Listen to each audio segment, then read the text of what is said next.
nous. Rosa Méziane, moi je voudrais vous faire commenter un tweet, celui d'Antoine Léaumont, qui est de la France Insoumise, et on va le voir, ce tweet. Il explique: en une journée, des policiers ont tué 2 personnes, une jeune femme de 22 ans passagère d'un véhicule à Rennes, le conducteur d'un véhicule à Nice. Aucun refus d'obtempérer ne mérite la mort. La peine de mort est abolie depuis 1981 en France. Trop, c'est trop. Est-ce que vous êtes d'accord avec ce tweet ? Alors, moi par essence, je n'aime pas ce hashtag la police tue. La police tue. Il n'y est pas là. Il y a le hashtag c'est trop, c'est trop. Ouais. Mais pour le coup, je crois qu'il y en a eu pas mal Tout à fait, oui. depuis cette affaire. Parce que oui, factuellement, la police tue. Elle a la force légitime, c'est factuel. Mais après, il faut déterminer est-ce qu'elle en a le droit ou pas. Effectivement, il y a des cas où pleinement, elle a la légitime défense pour elle. Ce qui est toujours très compliqué, et on l'a vu, effectivement, il y a 2 cadres. Il y a le premier qui est le Code de sécurité intérieure, qui a été modifié en 2017 à la suite des attentats. Et la manière dont c'est constitué, en fait, est toujours très complexe, puisqu'effectivement, il faut que les occupants sont susceptibles de perpétrer dans leur fuite, effectivement, une atteinte à une personne. Et tout est dans le mot susceptible, en réalité. Donc, tout va dépendre, en fait, des individus. Si, effectivement, on a eu des attentats juste avant, ou un cambriolage meurtrier, effectivement, là, il y a un danger qui est peut-être immédiat. Mais quand Antoine Léaumont dit « aucun refus d'obtempérer ne mérite la mort », est-ce que vous êtes d'accord avec ça ?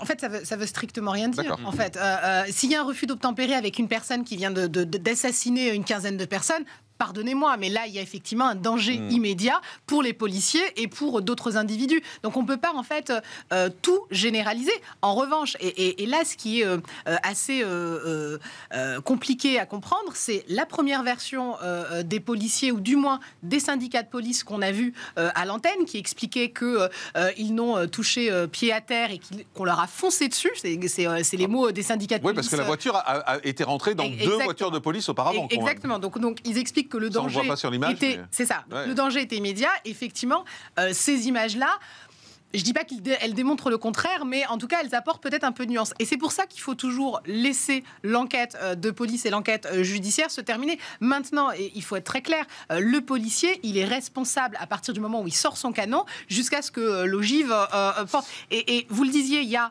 parfois un quart de seconde pour décider. Ça va très vite, quoi. Il y a 2 choses dans la formation des policiers. Il y a bien évidemment l'entraînement au tir, parce qu'on doit être sûr de sa cible. Là, c'est à voir dans certaines affaires. Sur celle de Rennes, par exemple, c'est la passagère qui reçoit la balle. Et la deuxième chose, ce qu'on n'a pas dans la formation en continu, dans la formation initiale, mais pas dans la formation continue, c'est l'entraînement au discernement. Et l'entraînement au discernement, c'est beaucoup plus complexe. C'est en fonction des situations, à quel moment, en fait, je peux tirer ou je ne peux pas tirer. Et ça, c'est beaucoup plus complexe.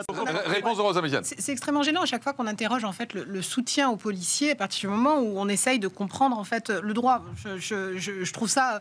qu'on demande, en fait, à cet avocat s'il soutient ou pas les policiers. Non, c'était pas ça la question. C'était pas ça. Je reprenais l'expression du député Mathieu Lefebvre qui est avec nous, qui disait « par principe, je suis du côté des forces de l'ordre ». Exactement, c'est une question simple. C'était ça, c'est une question simple.